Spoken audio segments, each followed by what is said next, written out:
Welcome to the Crazy Hat Chemist. So another video here on Kinetics. So let's get moving. Hopefully we have a good rate constant that's nice and fast. Bam! So today we're talking about the Arrhenius equation calculation number 3. Okay, the third one in this series of Arrhenius calculations here. Okay, we're going to calculate the temperature given the following data. We have our E sub A, which is activation energy. That's our minimum activation energy barrier in order to make that reaction proceed from reactants to products, and that's 3.18 kilojoules per mole. We have a rate constant at 550 Kelvin, and that's 4.83 times 10 to the negative 4 liters per mole seconds. We also have another rate constant at some unknown temperature, that's what we're solving for, at 3, and the rate constant as 3.52 times 10 to the negative 4 liters per mole seconds. Notice that both rate constants have the same set of units, so we're really good there. Which equation are we using? Well, of course, we're using the Arrhenius equation, and we're using two simultaneous equations, just like we have in the two previous examples. We have the natural log of k sub 2 divided by k sub 1 is equal to negative E sub A, divided by r times 1 over T2 minus 1 over T1. Hopefully by now you actually have that memorized. So let's plug in some of those values, and remember we are solving for the rate constant at temperature 2. So that's going to be highlighted here. So I've got my on the left hand side I got my natural log of my two rate constants, rate constant 2 divided by rate constant 1, which is natural log of 3.52 times 10 negative 4 liters per mole seconds, divided by 4.83 times 10 to the negative 4 liters per mole second. That's on the left hand side. That's equal to negative, don't forget about that negative sign in front of that fraction, and that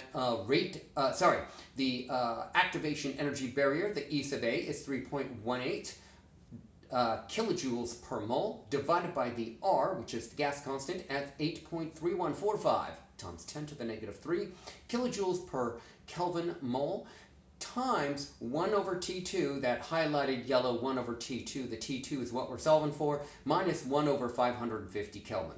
Alright, so now what we're going to do is we're going to get rid of many of the units because many of the units cancel out. You know that the temperature 2 is going to be in Kelvin for units, and then that will enable us to just get rid of the units and then plug in numeric values. We're going to simplify here a little bit on the left hand side because it's really the rate constant 2 divided by the rate constant 1, that quotient, take the natural log of that, that will equal a number, and then the activation energy barrier divided by the R value, that's also going to be a number. So that's what we have right here.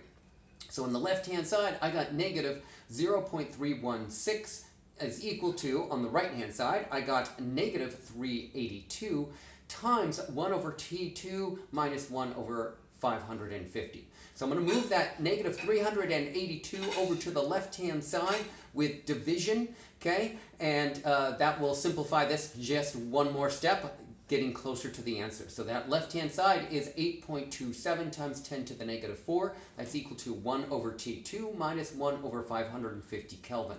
I'm going to move that 1 over 550 Kelvin over to the other side, to the left hand side, okay, and hopefully that's a little multiplication there you should see.